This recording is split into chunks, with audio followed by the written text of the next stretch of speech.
पिछली वीडियो में उम्मीद करता हूँ आप सभी को बहुत पसंद आई होगी। आगे रॉबर्ट कियोसाकी बोलते हैं कि मेरे अमीर डैडी ने जो कुछ भी मुझे और माइक को सिखाया वो ज़िंदगी भर हमारे काम आया और आज भी आ रहा है। हम भी अपने बच्चों को वैसे ही सिखा रहे हैं। अब मैं आपको बताऊँ, 1923 में शिकागो में बहुत बड़े बड़े बिजनेसमैन इकट्ठे हुए थे एक बीच के पास। कोई स्टील कंपनी का मालिक, कोई गैस कंपनी का मालिक, कोई इस कंपनी का मालिक, कोई उस कंपनी का मालिक। बहुत बड़े बड़े लोग थे, इतने बड़े बड़े लोग। लेकिन 25 साल के बाद इन सब में से कुछ 9 लोगों की डेथ पता है कैसे हुई थी? किसी की कर्ज की वजह से, किसी के दिवालियापन की वजह से, किसी की पागलपन की वजह से, किसी की गरीबी की वजह से, किसी की जेल में हो गई, जेल से बाहर निकलते ही हो गई, किसी ने सुसाइड कर ली। तो ऐसे इन सब की डेथ हुई थी, कुछ 8-9 लोगों की। लेकिन समझने की बात यहाँ पर यह है कि इतने बड़े बड़े लोग, ऐसा कैसे हो गया? करोड़ों कमाने वाले इतने बड़े बड़े लोग ऐसे अचानक से बर्बाद हो गए। इस चैप्टर में यही सिखाऊंगा। एक बात तो पक्की थी, इनकी मीटिंग हुई थी 1923 में और 25 साल बाद ये बर्बाद हो गए। अब 1923 से हम अंदाज़ा लगा सकते हैं कि 1929 में मार्केट क्रैश हुए थे, ग्रेट डिप्रेशन आया था। तो डेफिनेटली उस चीज़ का इन पर बहुत फ़र्क पड़ा होगा, जिसकी वजह से ये वो चीज़ झेल नहीं सके। धीरे धीरे इनके भी मार्केट क्रैश हो गए और ये लोग ऐसी बर्बादी की हालत में मरे। बहुत सारे नए नए अमीर बने लोग झेल नहीं पाते ऐसे अचानक आए चेंजेस को। सिर्फ उस टाइम पे ये चेंज आया ऐसा नहीं है, आज भी आ सकता है, कभी भी आ सकता है। तो ये नए नए बने हुए अमीर लोग झेल नहीं पाते जब ऐसे अचानक से चेंजेस आते। सब अकल का खेल है। कितना पैसा कमाया ये बड़ी बात नहीं है, ये लोग करोड़ों कमाते होंगे, लेकिन कितना तुमने अपने पास रखा और उसका सही यूज़ किया वो बड़ी बात है। ये चीज़ एक एग्जाम्पल के थ्रू समझी जा सकती है। मैं आपको समझाता हूँ। कई लोग होते हैं जो रातों रात अमीर बन जाते हैं, कोई लॉटरी वगैरह खुल जाती है, ऐसा होता है, रातों रात वो लॉटरी लग गई और वो अमीर बन गए एक रात में। तो ये एक रात में जो अमीर बनते हैं लोग, फिर कुछ टाइम बाद, सालों बाद वो गरीब हो जाते हैं। हम देखते हैं कुछ सालों बाद वो गरीब हो जाते हैं, शायद जिस हालत में वो पहले थे उससे ज़्यादा गरीब हो जाते हैं। उसका कारण क्या होता है? वो पैसा संभाल ही नहीं पाते जो उनके पास आता है। नया नया अमीर बनने वाला आदमी जब बनता है, उसको एक चीज़ समझ लेनी चाहिए कि उसका बेस स्ट्रांग होना चाहिए, कि वो पैसे को कैसे मैनेज कर सकता है अपने पास। वो कमा रहा है वो बड़ी बात तो है नहीं, लेकिन उसकी पैसे की समझ कि उसको कैसे यूज़ करना है, ये बहुत ज़्यादा ज़रूरी है। नहीं तो 24 की एज में मैंने करोड़ों कमाने वाले लड़के को 34 की एज में पुल के नीचे सोते हुए देखा है, ऐसी ख़राब हालत में। मेरे अमीर डैडी हमेशा मेरे दिमाग में एक ही चीज़ डालते थे कि पैसे की समझ रखो, पैसे की समझ रखो, अकाउंटिंग समझो। कैसे समझो? बहुत सिंपल तरीके से उन्होंने अकाउंटिंग बताई, जो कोई स्कूल में नहीं सिखाते। वो बोले स्कूल्स में तो ये सब्जेक्ट जो है अकाउंटिंग का, वो स्कूल्स मैंने आपको बताया था वो स्कूल्स में गए नहीं थे इतना। पहली बात तो उन्होंने खुद ही स्कूलिंग नहीं की थी, लेकिन अकाउंटिंग जैसे सब्जेक्ट के लिए वो बोलते थे। ये स्कूल्स में ये अकाउंटिंग जैसे सब्जेक्ट किस तरीके से पढ़ाया जाता है मैं आपको बताऊँ। जिस ज़माने में जब देश की खेती बाड़ी इकोनॉमी चलाती थी ना, उस ज़माने के हिसाब से अकाउंटिंग पढ़ाते हैं, नए तरीके से नहीं पढ़ाते जो हमें हमारे अमीर डैडी ने सिखाया था। तो वही तरीका मैं आपको बताने जा रहा हूँ। सबसे पहली चीज़ जाननी ज़रूरी है कि प्रॉपर्टी और रिस्पॉन्सिबिलिटी, इन दोनों में फ़र्क समझना होगा। ये रिस्पॉन्सिबिलिटी को दोस्तों लायबिलिटी भी बोलते हैं, लेकिन मैं यहाँ पर रिस्पॉन्सिबिलिटी बोलूँगा, दायित्व, जो अच्छे से समझ में आएगा। ज़्यादातर लोगों को अपनी प्रॉपर्टी और रिस्पॉन्सिबिलिटी में फ़र्क ही नहीं समझ में आता, लेकिन मैं आपको 2 मिनट में समझा सकता हूँ। सबसे पहले एक सिंपल सा सवाल पूछता हूँ, क्या आप अपने घर को अपनी प्रॉपर्टी मानते हो? अगर मानते हो तो ये मुझे बताओ। मैं सबसे पहले आपको बता देता हूँ कि प्रॉपर्टी का मतलब होता है जो चीज़ आपकी जेब में पैसा डालती है, और रिस्पॉन्सिबिलिटी वो होती है जो चीज़ आपकी जेब में से पैसा निकालती है। बस इतना सा फ़र्क है, इतना जान लो। तो अमीर बनना है तो प्रॉपर्टी खरीदो, क्योंकि प्रॉपर्टी आपको देगी, रिस्पॉन्सिबिलिटी नहीं। रिस्पॉन्सिबिलिटी आपसे लेगी। फॉर एग्ज़ाम्पल, अगर हम कमाते हैं तो ज़िंदा रहने के लिए हमें खर्च करना भी ज़रूरी है। रोटी, कपड़ा, मकान, ये सब चीज़ें खरीदना ज़रूरी है। लेकिन जिनकी अभी अभी शादी हुई है, नए नए हस्बैंड वाइफ, वो क्या करेंगे? पहले रेंट पर रहते हैं, फिर बाद में सोचते हैं कि अब हमारे बच्चे पैदा होने वाले हैं तो हमें अपना घर खरीदना पड़ेगा, तो वो खुद का घर लेते हैं। खुद का घर लेना है, सपनों का घर लेना है। सपनों का घर ले लिया उन्होंने, पैसा जो उनके पास था उससे सपनों का घर ले लिया। फिर सपनों का घर ऐसे तो नहीं है ईंट के मकान में रहेंगे, उसके ऊपर फर्नीचर भी लगाना पड़ेगा, दुनिया भर के और खर्चे, और कार भी लेनी पड़ेगी। तो ये सब चीज़ें पहले पहले बहुत खुशी देती है, लेकिन ये सब चीज़ें आपकी रिस्पॉन्सिबिलिटी में काउंट हुई है, प्रॉपर्टी में कभी काउंट नहीं हुई। ये प्रॉपर्टी में काउंट नहीं है, फिर बोल रहा हूँ मैं, ये रेस्पॉन्सिबिलिटी में काउंट हुई है। ये सब करने के बाद फिर होते हैं उनके बच्चे पैदा, उनको संभालो। लेकिन आप यहाँ पर बोलोगे चलो ठीक है फर्नीचर का मान लिया, दूसरी चीज़ों का मान लिया, लेकिन उनका घर तो प्रॉपर्टी है ना, टाइम के साथ उसकी तो वैल्यू बढ़ेगी ना। नहीं, उनका घर भी रेस्पॉन्सिबिलिटी है। वो कैसे, मैं आपको बताऊंगा। सबसे पहली चीज़ तो लोगों को भेड़ चाल चलने का बहुत शौक है। वो बोलते हैं ना कि आपका घर सबसे बड़ी पूंजी है, सबसे बड़ी प्रॉपर्टी है आपका घर, तो घर में इन्वेस्ट करो, टाइम के साथ में घर की वैल्यू बढ़ेगी, टाइम के साथ में घर की वैल्यू बढ़ेगी।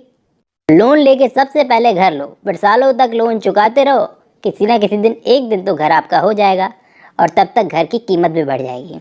ऐसा बोलकर भेड़ चाल चलते हैं, भीड़ के साथ चलते हैं लोग और घर में इन्वेस्ट कर देते हैं। आपका खरीदा हुआ घर आपकी प्रॉपर्टी नहीं है, आपकी रिस्पॉन्सिबिलिटी है। अब यहाँ पर सॉरी, मुझे मालूम है घर एक बहुत इमोशनल चीज़ होती है और लोग भावुक हो जाते हैं घर को लेकर, लेकिन नहीं है प्रॉपर्टी आपका घर, क्या करें। खरीदना ज़रूरी है, अपना घर खरीदना ज़रूरी है, होना ज़रूरी है, लेकिन उसे प्रॉपर्टी में काउंट कर ही नहीं सकते, वो रिस्पॉन्सिबिलिटी है। क्योंकि घर खरीदने के बाद काम ख़त्म नहीं होता, उसके आगे कुछ नहीं, ऐसा कुछ नहीं होता, उसके आगे भी उसमें खर्चे लगते हैं, उसके साथ जुड़े हुए और भी खर्चे होते हैं इसमें। तो घर में पैसा जेब से निकलता है, ये आपकी प्रॉपर्टी नहीं है, ये आपकी रिस्पॉन्सिबिलिटी है, ये जेब से आपके पैसा निकालती है। अब मुझे मालूम है बहुत सारे लोग इस बात पर एग्री नहीं करेंगे, क्योंकि घर एक बहुत इमोशनल चीज़ है। इमोशंस जब बढ़ जाते हैं तो पैसे की समझ को दबा देते हैं, उस वक्त आपका इमोशनल आदमी बहुत हावी हो जाता है आप पर। अब ठीक है, घर को अगर आप प्रॉपर्टी मानते हो तो इस प्रॉपर्टी पर प्रॉपर्टी टैक्स लगता है, ये प्रॉपर्टी लेने के बाद इस पर प्रॉपर्टी टैक्स लगता है। और क्या गारंटी है कि ये जो घर तुमने लिया है इसकी कीमत बढ़ेगी ही, क्या गारंटी है। 10 लाख डॉलर का लोन लेके घर लिया, जब तक लोन पूरा हुआ तब तक पता चला, जब तक कर्जा पूरा हुआ तब तक पता चले कि घर की कीमत तो 7 लाख डॉलर ही है और बाकी के 3 लाख डॉलर की हमने फालतू ही मेहनत की। तो दिया क्या इस घर ने, बताओ दिया क्या, कुछ नहीं दिया। तो ये कहाँ से प्रॉपर्टी हुई। और ऊपर से ये घर खरीदते ही आपका सारा पैसा मकान में फंस जाता है। फिर आप क्या करोगे, घर चलाने के लिए काम करोगे, हाथ पैर मारोगे, पैसा कमाओगे, हाथ में पैसा होगा ही नहीं तो दूसरी प्रॉपर्टी में कहाँ से इन्वेस्ट करोगे। घर खरीदने में जल्दी दिखाने की बजाय हमें दूसरी प्रॉपर्टीज़ में इन्वेस्ट करने में टाइम लगाना चाहिए। दूसरी प्रॉपर्टीज़ में अगर पैसा लगाना शुरू कर दिया तो एक टाइम पर दूसरी प्रॉपर्टीज़ से, असली प्रॉपर्टीज़ से जो लेती नहीं है देती है आपको पैसा, उनसे इतना पैसा निकलना शुरू हो जाएगा कि आपके खर्चे चलने लग जाएंगे। आपकी कोरी इनकम जो आ रही है उस पर कोई भी फ़र्क नहीं पड़ेगा, वो आती रहेगी और यहाँ प्रॉपर्टीज़ आपको कमा के देगी। तो प्रॉपर्टीज़ में इन्वेस्ट करो, अपने रेस्पॉन्सिबिलिटी और प्रॉपर्टी वाले कॉलम में प्रॉपर्टी वाले कॉलम को स्ट्रांग बनाओ। अमीर लोग यही करते हैं, प्रॉपर्टी वाले कॉलम को स्ट्रांग बनाते जाते हैं, इसलिए वो और ज़्यादा अमीर होते जाते हैं। वो लोग प्रॉपर्टी में इन्वेस्ट करते हैं, रेस्पॉन्सिबिलिटी में नहीं। और मिडिल क्लास आदमी क्या करता है, हमेशा रेस्पॉन्सिबिलिटी में इन्वेस्ट कर देगा, जैसे घर खरीद लिया, और उसके बाद में क्या करेगा, अपनी सैलरी पर डिपेंड रहेगा, पूरा सैलरी पर डिपेंड रहेगा। लेकिन ये लोग क्या करते हैं, प्रॉपर्टी में इन्वेस्ट करने के बाद में सैलरी पर डिपेंड नहीं रहते, प्रॉपर्टी भी उन्हें कमा के दे रही है, सैलरी तो आ ही रही है लेकिन प्रॉपर्टी भी उनको कमा के दे रही है। और एक बात मैं आपको बता दूं कि सैलरी बढ़ने से कोई भी अमीर नहीं बन सकता। मिडिल क्लास आदमी हमेशा अपनी सैलरी पर डिपेंड रहता है, इसलिए उसका लौता ज़रिया होता है उसकी सैलरी अमीर बनने का। तो वो कैसे बनेगा। और जिस वक्त वो अपनी सैलरी पर डिपेंड रहता है, अपने घर चला रहा होता है, उस वक्त अमीर आदमी प्रॉपर्टी वाले कॉलम को इतना मजबूत कर लेता है, इतना मजबूत कर लेता है, एक दिन इतना मजबूत हो जाता है उसका प्रॉपर्टी वाला कॉलम कि अचानक अगर उसकी नौकरी चली भी जाए तो वो अपने पैरों पर खड़ा रहता है, उसको कोई फ़र्क नहीं पड़ता नौकरी जाने से। यहाँ पर रॉबर्ट कियोसाकी बोलते हैं कि जाओ, अगर ये नहीं मानना तो जाके बॉस के लिए काम करो, गवर्नमेंट के लिए काम करो, बैंक के लिए काम करो, इन तीनों के लिए काम करो, इनको ही फ़ायदा है तुम्हारे काम करने से।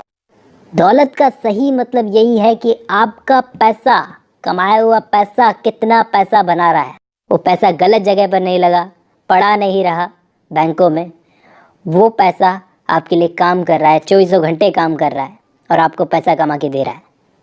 अपनी सैलरी पर इतना जोर देने की ज़रूरत ही नहीं है, प्रॉपर्टी वाले कॉलम में इन्वेस्ट करो, जितना इन्वेस्ट करोगे उतने पैसे बनाओगे। इस चैप्टर को ख़त्म करते करते एक बात मैं आपको बता देता हूँ, सीधी सीधी बात है, हमको समझ में आया इस चैप्टर में। अमीर आदमी अपनी ज़िंदगी में पैसा आते ही प्रॉपर्टी खरीदता है, मिडिल क्लास आदमी क्या करता है, पैसा आते ही रेस्पॉन्सिबिलिटी खरीदता है, जैसे कि घर खरीद लिया, कार खरीद ली। तो ये दोनों चीज़ें वो प्रॉपर्टी मानकर खरीदता है कि कार भी तो मेरी प्रॉपर्टी है, घर भी तो मेरी प्रॉपर्टी है, लेकिन ये प्रॉपर्टी नहीं, रेस्पॉन्सिबिलिटी है। ये दोनों चीज़ें आपकी जेब में से पैसा निकालेगी। और गरीब आदमी पैसा आते ही उसको उड़ाता है। ये तीनों में फ़र्क होता है। अमीर आदमी प्रॉपर्टी खरीदता है, मिडिल क्लास आदमी रेस्पॉन्सिबिलिटी खरीदता है, और गरीब आदमी पैसा आते ही उड़ाता है। यहाँ पर ये चैप्टर खत्म होता है। नेक्स्ट चैप्टर है अपने काम से काम रखो। अपने काम से काम रखो, माइंड योर ऑन बिजनेस। सिर्फ अपने काम पर ध्यान दो। तो ये चीज़ सीखते हैं मैकडोनल्ड के मालिक से। वो गए थे कोई MBA के स्टूडेंट्स को लेक्चर देने के लिए। रॉबर्ट कियोसाकी बोलते हैं कि उस वक्त उन MBA के स्टूडेंट्स में मेरा भी एक दोस्त था, वो MBA कर रहा था, तो उसने वो लेक्चर सुना था। और फिर जब लेक्चर ख़त्म हो गया, उसके बाद में कुछ स्टूडेंट्स ने कहा कि सर हमारे साथ बियर पीने चलो। तो वो मान गए, चलो ठीक है बियर पीने चलते हैं। वो स्टूडेंट्स के साथ में, MBA के स्टूडेंट्स के साथ में बियर पीने गए। बियर पीते पीते उन्होंने MBA के स्टूडेंट से पूछा कि तुम लोगों को कितने लोगों को पता है कि मेरा बिजनेस क्या है। तो वो लोग हंसने लग गए कि मजाक कर रहे हैं सर। अरे बताओ, मैं सीरियसली पूछ रहा हूँ कि मेरा बिजनेस क्या है। बोले सर आप मजाक कर रहे हो क्या, कौन नहीं जानता दुनिया में आपका हैमबर्गर का बिजनेस है। हैमबर्गर, मैकडोनल्ड के हैमबर्गर। तो वो मुस्कुराए, बोले नहीं, मेरा असली बिजनेस हैमबर्गर का नहीं है, मेरा असली बिजनेस है रियल एस्टेट का, मतलब ज़मीनें खरीदने का बिजनेस। देख लेना आज के टाइम पर मैकडोनल्ड के पास में कितना रियल एस्टेट है। बर्गर बेचते बेचते वो समझ गए थे कि किस एरिया में अपनी फ्रेंचाइजी खोलनी है। और आज के टाइम पर मैकडोनल्ड के पास में इतना रियल एस्टेट है जितना कैथोलिक चर्च के पास भी नहीं है। शायद ही किसी के पास होगा। जहाँ जहाँ उन्होंने अपनी फ्रेंचाइजी खोल रखी है ना, सबसे कीमती नुक्कड़ और चौराहे उनके पास हैं। बर्गर बेचते बेचते ऐसी ऐसी फ्रेंचाइजीज खोली है उन्होंने। तो रियल एस्टेट का बिजनेस है हैमबर्गर का। ये MBA के स्टूडेंट्स ने, MBA के स्टूडेंट्स को उन्होंने बताया। यहाँ पर उन्होंने बोला कि ये सब मेरे पास इसलिए है क्योंकि मैं अपने काम से काम रखता हूँ। बर्गर का बिजनेस तो ये मेरी ड्यूटी है, लेकिन इसके साथ साथ मैं अपने काम से काम रखता हूँ। अब यहाँ पर मैं अपने शब्दों में समझाता हूँ कि अपने काम से काम रखने का मतलब क्या होता है। अपने काम से काम रखने का मतलब है दूसरों के लिए काम मत करो, बॉस के लिए, गवर्नमेंट के लिए, बैंक के लिए, इन सब के लिए काम मत करो, अपने लिए काम करो, अपने काम से काम रखो।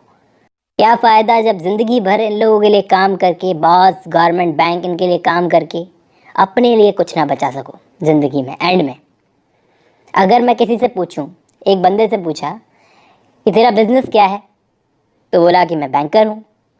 तो मैंने पूछा कि अच्छा बैंक का मालिक है तू? नहीं नहीं, मैं बैंक में काम करता हूँ। तो भाई ये तेरा प्रोफेशन हुआ ना, ये तेरा बिजनेस कहाँ से हुआ? प्रोफेशन और बिजनेस में फ़र्क तो समझ पहले। तू बैंकर है, ये तेरा प्रोफेशन है। बिजनेस क्या है तेरे पास? बिजनेस कुछ नहीं है, इसके अलावा तेरा बिजनेस कुछ नहीं है। तेरा प्रोफेशन है, तू बैंकर है। स्कूल में गए, डॉक्टर बने, इंजीनियर बने, या फिर कुछ और बन गए, ठीक है, ये सब बनकर आपने अपने एक प्रोफेशन को पकड़ा। उस प्रोफेशन में ऐसा काम करने में ऐसे भूल गए अपने आप को ही, अपने आप को तो छोड़ो, अपने काम से काम रखना भूल गए। इतनी पढ़ाई करके भी आप दूसरों के लिए काम कर रहे हो, डॉक्टर इंजीनियर बन के भी आप दूसरों के लिए काम कर रहे हो। अपने लिए काम कब करोगे? अपने लिए काम कैसे करोगे? अपने काम से काम कैसे रखोगे? अपने काम से काम जब रखोगे जब अपनी सैलरी और इनकम पर कंप्लीटली आप डिपेंड नहीं रहोगे, बल्कि उस वक्त आप अपने आए हुए पैसे को प्रॉपर्टी की तरफ लगाओगे, प्रॉपर्टी के कॉलम को मजबूत करोगे।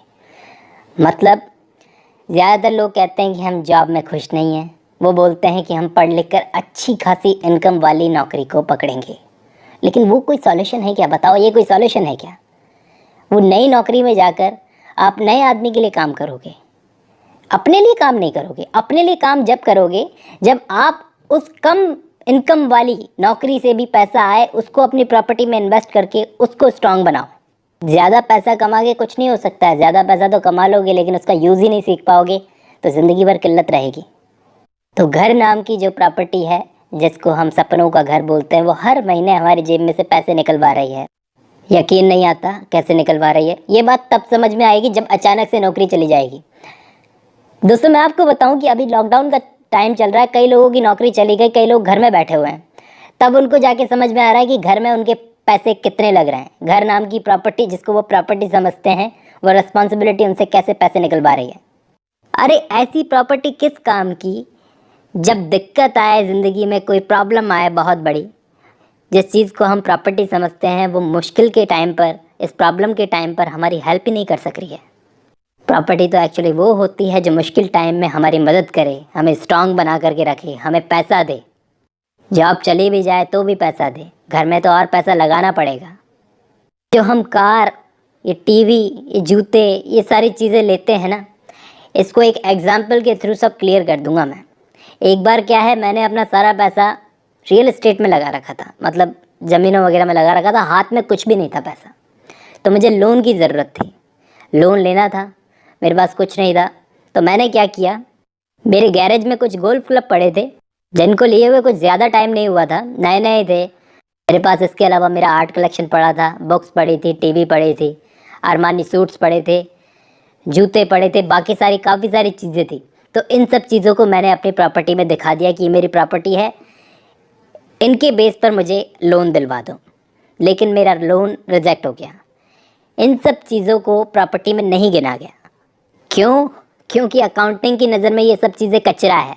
ये सब चीज़ों को ख़रीदने के बाद एक तो इनकी कीमत कम हो गई और ऊपर से ये मेरी प्रॉपर्टी में भी नहीं गिनी जा रही, जिनके बेस पर मुझे लोन तक नहीं मिल रहा।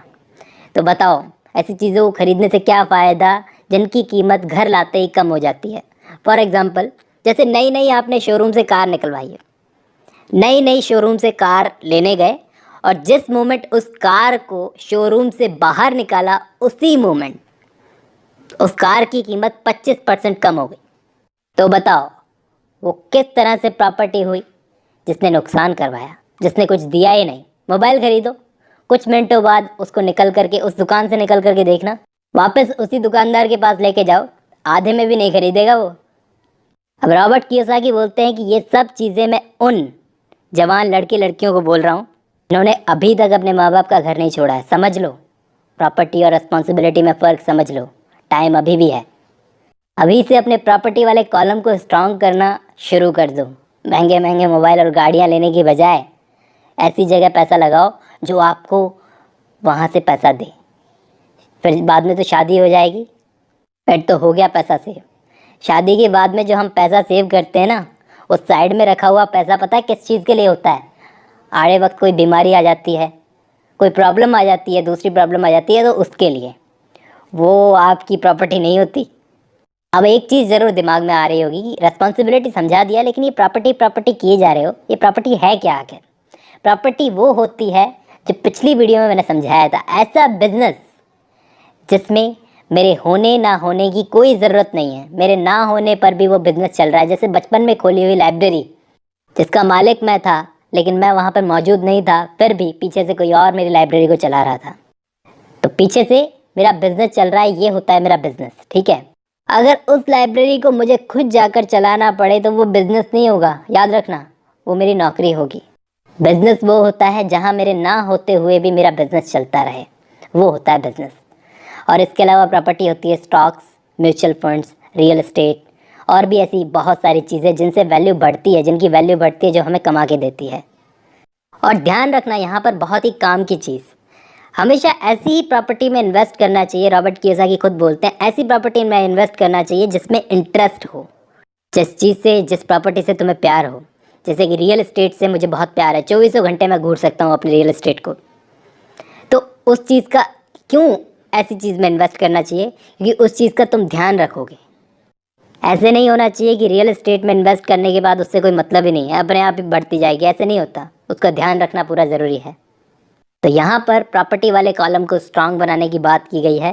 प्रॉपर्टी में डालते जाओ, अपने काम से काम रखो, प्रॉपर्टी में डालते जाओ, ऐसे डालते जाओ कि $1 अंदर जाए आपकी प्रॉपर्टी वाले कॉलम के अंदर तो वापस ना निकले।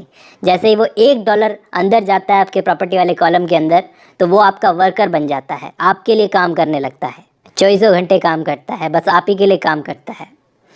और ऐसा नहीं है कि काम करते करते थक गया, ये ऐसे काम करेगा कि आपके लिए और वर्कर्स तैयार करेगा, और डॉलर्स तैयार करेगा, फिर और डॉलर्स को आप और काम में लगा दो तो वो आपके लिए काम करेंगे।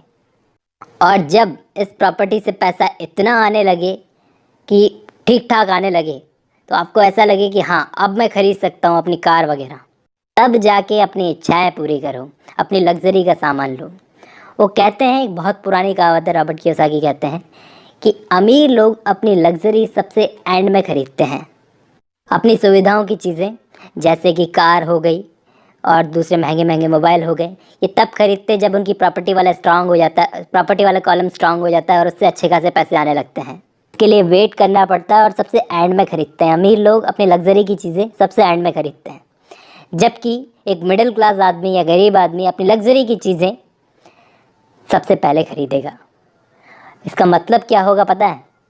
वो सबसे पहले अगर खरीदेगा ना ये चीज़ें, तो इसका मतलब यह है कि कुछ टाइम में वो गरीब होने वाला है, क्योंकि वो अपनी इनकम पर डिपेंड है। उसने कभी अपनी प्रॉपर्टी बनाई नहीं जो उसको कमा करके दे। ऐसे लोग पता है क्या करते हैं? पहले घर खरीदते हैं, फिर ज्वेलरी खरीदते हैं, फिर कार खरीदते हैं। ये सब चीज़ें वो अमीर दिखाने के लिए खरीदते हैं, अपनी इनकम से खरीदते हैं, अपनी इनकम से खरीदते हैं, अपनी प्रॉपर्टी वाली इनकम से नहीं, अपनी इनकम से खरीदते हैं।